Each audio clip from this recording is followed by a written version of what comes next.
If you walk through any decently sized airport in the world today, Shanghai Pudong, New York JFK, or Dubai duty-free, you will find a small golden bat logo on the spirits shelf. It sits on a clear glass bottle with a prominent label that reads Bacardi. This brand sells more than 200 million bottles of rum every year, reaches over 170 countries, and generates annual revenue north of $5 billion. It is the largest privately held spirits empire on the planet, bar none.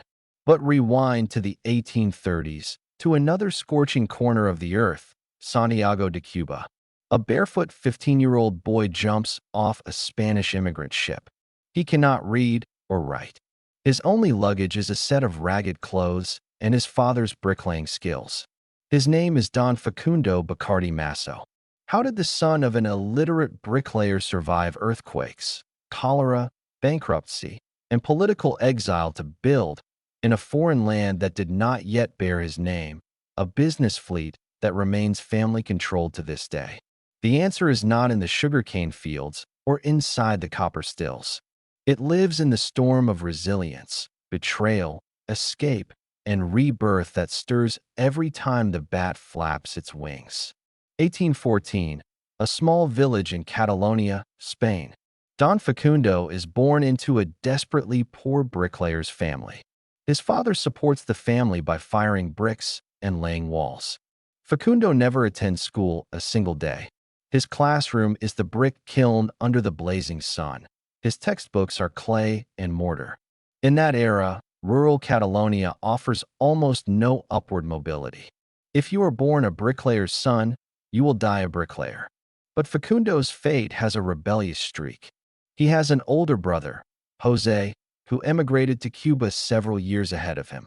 Jose's letters describe the Caribbean island in vivid detail: endless sugarcane fields, harbors crowded with merchant ships, a place where a poor boy with a strong back can go from shop assistant to store owner. Those letters are sparks that ignite a desolate landscape inside Facundo's heart. In 1830, 15-year-old Facundo boards a ship bound for Cuba. He cannot afford a cabin. He is packed among other migrants on the deck, eating dried bread, vomiting in the waves for over a month. When the ship enters Havana harbor, he sees the Morro Castle lighthouse and Spanish galleons crossing paths with British steamships. In that moment, he realizes that the world is far larger than he ever imagined. He does not stay in Havana. He continues east, finally reaching Santiago, a small coastal city at the eastern end of Cuba, backed by the Sierra Maestra Mountains. His brother Jose has a small grocery store there, selling food, rum, tobacco, and household goods. Facundo moves into a storage room behind the shop. By day, he stands behind the counter. By night, he tries to keep accounts. He cannot write, so he uses symbols in place of numbers. He cannot remember wholesale and retail prices, so he stares intently at every transaction, watching how customers choose goods and how competitors set prices. In that little grocery store, he learns a lesson that will serve him for life. Business in the Caribbean does not run on sophisticated theories. It runs on unconditional trust in other people. A peasant sells his sugar cane to the mill owner. The mill owner sells molasses to the distiller. The distiller ages his rum in barrels stored at the grocery shop. The shopkeeper extends credit to a ship captain on the pier.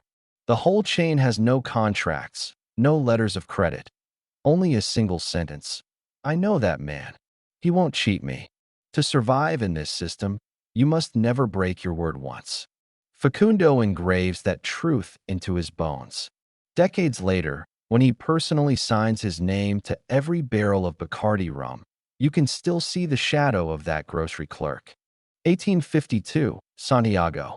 A powerful earthquake nearly levels the entire city. Churches collapse, houses turn into rubble, streets split open. Facundo crawls out of the ruins, finds his wife Amalia, and finds their 2 children. He does not cry. He does not scream at the sky. Instead, using his bricklayer's hands, he begins rebuilding his store brick by brick. Because he knows that after a disaster, everyone will need food and medicine. If his shop does not open, someone else's will. But a worse blow is coming. Soon after the earthquake, cholera erupts. The disease strikes with terrifying speed. A person laughing in the morning can be delirious with fever by afternoon, lips turning blue, and dead before nightfall. Cholera takes Facundo's 2 children. He and Amalia kneel on the stone floor of the church and cry until no tears remain. No business textbook tells you how to keep trading after losing 2 children. But Facundo makes a brutally hard decision. He stops complaining about fate and begins to ask a much more fundamental question. What can I actually control? He cannot control earthquakes, cannot control cholera, cannot control other people's credit. But he can control one thing: the rum he sells. In those days, Cuban rum is a byproduct of sugar production. Molasses ferments, is crudely distilled, and then poured into clay jars for sale to dockworkers, sailors, and the poor. The stuff is harsh, pungent, guaranteed to cause a bad headache the next morning. What does high society drink? Brandy, whiskey, wine. Rum is regarded as a commoner's drink, coarse and low class. Facundo stares at the rows of rough, inconsistent rums on his shelves, and a crazy thought surfaces. What if I could make rum that is smooth, elegant, clean, rum that even brandy drinkers would be willing to pour? He keeps that thought to himself for 3 years. In 1855, an even larger disaster hits. Cuba's sugar industry collapses as world sugar prices crash. Plantations close, sugarcane farmers go bankrupt. Facundo's grocery store, choked by unpaid credit, goes under too. Creditors appear, the goods are hauled away, and he is once again left with nothing. Now, people think he should finally accept his fate. He is 41 years old, twice bankrupt, has lost 2 children. Surely that is enough. But Facundo makes a decision that stuns everyone. He will not leave Cuba. Instead, he will take every note he has left, including his wife Amelia's jewelry and the family's future living money, and pour it all into one thing: building a distillery to make a new kind of rum. This is not a business plan. It is a gamble that obsession can defeat poverty. 1862, Facundo buys a small, tin-roofed distillery on the edge of Santiago. It is dilapidated, damp, and the air is thick with the sour smell of fermenting molasses. Next door is a slaughterhouse painted red. Yet in this most unpromising place, the world's most successful rum brand begins to take shape. Facundo knows no chemistry, but he has a tongue more sensitive than any lab instrument. He hires engineers and distillers and runs experiment after experiment. He wants to solve the 2 biggest problems of rum: harsh taste and unpredictable fermentation. Almost every rum distillery at the time uses wild yeast, airborne strains that drift into the fermenting vats, making one batch taste completely different from the next. A customer buys a barrel of sweet rum, and the next barrel might be off-flavored. Facundo and his team spend countless days and nights isolating a special yeast strain from dozens of fermentation tanks. This yeast ferments steadily, produces clean aromas, and yields a unique fruity and floral note. He painstakingly propagates this yeast, stores it, patents it. That Bacardi yeast is still, to this day, locked in a secure room known to only a handful of people around the world. Every batch of Bacardi rum must be fermented with it. This is Bacardi's first technical moat. Competitors can copy bottles, labels, and advertising slogans, but they cannot replicate the taste because they do not have that yeast. The second moat is double distillation and charcoal filtration. Traditional rum is distilled once, leaving many impurities. Bacardi uses continuous distillation and then passes the distilled spirit through layers of charcoal, which absorb the harsh aldehydes and fusel oils. The result is a crystal-clear, smooth spirit with almost none of the unpleasant bite of traditional rum. This is the first time in spirit's history that white rum appears. Before Bacardi, rum was always sold in dark bottles because the liquid itself was dark. Bacardi turns rum into a transparent, water-like liquid, a visual revolution. A European accustomed to whiskey and brandy, seeing this clear rum for the first time, instinctively associates it with cleanliness and quality. Facundo puts this transparent rum in a clear glass bottle and sticks a black label with a golden bat on it. He signs his name by hand on the closure of every bottle, every barrel. That signature is not a formality. It is a guarantee. I have tasted this. It is good. In the 1860s, long before branding became a discipline, Facundo was already playing the game of perfect human-powered endorsement. It is amusing to note that the world-famous golden bat of Bacardi originated from a chance observation. Facundo's wife, Amalia, while tidying the distillery, notices fruit bats hanging from the roof rafters. Locals dislike bats. They think them dark and dirty. But Amalia comes from a Caribbean family with old folk traditions. She tells Facundo, in colonial legend, the bat represents wealth, health, and family unity. Facundo decides that this meaning is better than any lion, eagle, or star. The bat is not flashy, yet it is everywhere. The bat avoids sunlight, yet it outlasts almost every other creature. More importantly, that bat hangs quietly in the rafters, asking for nothing, simply doing its job. That is exactly the image Bacardi wants. From that day, the golden bat becomes Bacardi's symbol. It adorns every bottle, appears in every advertisement. Even after Bacardi is forced to leave Cuba and go into global exile, the bat has never been replaced. It is the only unchanged heirloom of the family. At the same time, Facundo begins something extremely advanced for his era: brand consistency. He brands every oak barrel with the name Bacardi, puts the same bat label on every bottle, and even rents billboard space in Havana Harbor to paint a giant bat. He understands that to lift a low-end Cuban spirit into the drawing rooms of Europe and North America, he must create a seamless, unified brand image. A bottle of rum will be emptied, but if you plant the brand symbol deep in the consumer's mind, they will never forget it. The Bacardi brand solidifies under Don Facundo, but the real explosion comes from his son, Emilio.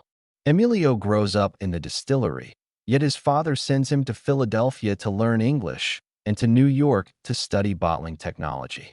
He knows modern business better than his father. In the late 19th century, Cuba's war for independence explodes. Emilio is not just a businessman. He is a passionate supporter of independence. He uses his own ships to ferry medicine and weapons to the rebel army. The Spanish colonial authorities soon take notice. The entire family must flee to Jamaica, the United States, and elsewhere. But Exile allows Bacardi to go international ahead of schedule. During his flight, Emilio introduces Bacardi to upscale saloons in New York and sets up Bacardi's first overseas bottling plant in Puerto Rico. More importantly, he catches one of the greatest free marketing events in human history: the birth of the Cuba Libre cocktail. In 1898, the Spanish-American War ends, and the United States occupies Cuba.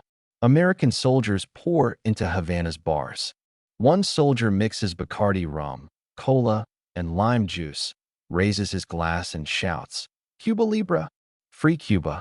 The drink has no complicated recipe, but its name strikes every homesick American soldier right in the heart. Word travels from Cuba back to America, and from America all over the world. Bacardi spends not a single dollar on advertising, yet becomes the unofficial spirit of freedom. But an even cleverer move is yet to come. In the 1920s, the United States enacts prohibition, banning the manufacture and sale of alcoholic beverages. American distilleries wail in agony, and bootleggers get rich. What does Bacardi do? It places advertisements in Cuban newspapers and at U.S. ports of entry, promoting Cuba as a tropical paradise with no prohibition. The ads read, "America is dry. Cuba is wet. Come to Cuba." Americans come. Tens of thousands take boats to Cuba, lie on the beaches during the day, and drink Bacardi rum in Havana's bars at night. When those tourists return home, They bring their love for Bacardi with them. By the time Prohibition is repealed, Bacardi already has a loyal following in the U.S. market, while American whiskey distilleries are still struggling to rebuild capacity. 1960, after the Cuban Revolution triumphs, Fidel Castro's regime begins nationalizing all private property. Bacardi's distilleries, warehouses, and sugarcane fields in Cuba are confiscated overnight by the government.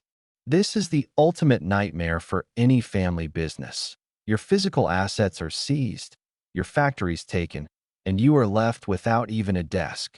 But the Bacardi family, in the 2 decades prior, had carried out a life-saving defensive operation.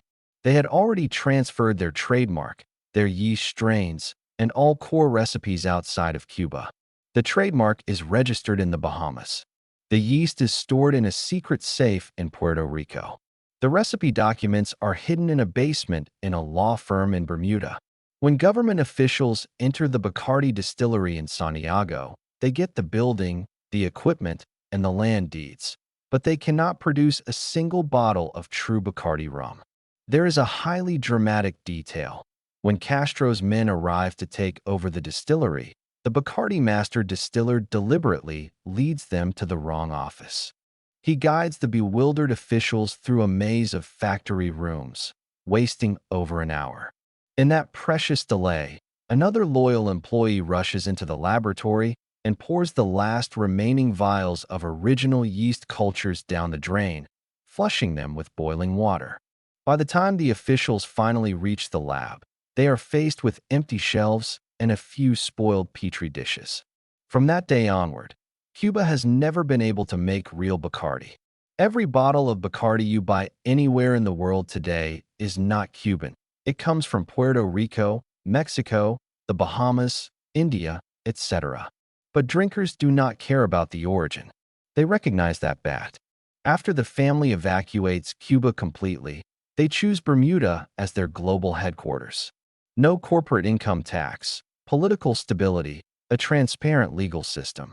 From there, they launch a series of aggressive acquisitions: Grey Goose Vodka, Martini Rossi, Dewar's Scotch Whiskey, and also a tequila brand, gin brands, and many others. Today, the Bacardi Group is no longer simply a rum company. It is a comprehensive spirits empire spanning all categories. But at the group's core, its most profitable and most beloved icon remains that golden bat on the black label. The Bacardi empire has now passed through 7 generations and is still 100% controlled by the founding family. This is almost unique in the global spirits industry. Diageo is a public company. Pernod Ricard is publicly held. Remy Cointreau's family stake has been steadily diluted. Only Don Facundo Bacardí Masso, the son of an illiterate bricklayer who never went to school and could not write his own signature. He endured the largest earthquake of the 19th century, the cruelest pandemic, the most complete bankruptcy, and a political exile he could never have foreseen in his old age. His entire life was a series of losses: his homeland, his children, his business, his citizenship. Yet every single time he lost, he turned loss into a reboot. On the tin roof of that decrepit distillery in Santiago de Cuba, the fruit bat that Amalia pointed out to him looks ugly without its wings spread. But once the membrane opens, it can glide silently through the night, crossing sugarcane fields, crossing storms, crossing borders. Just like this family. If you are currently facing the biggest setback of your life, your company is about to go under, your business partners have betrayed you, your health is sounding alarms, open a bottle of rum. Not to get drunk, to look at that bat. It laughs at the darkness because it was born from darkness. Subscribe to this channel.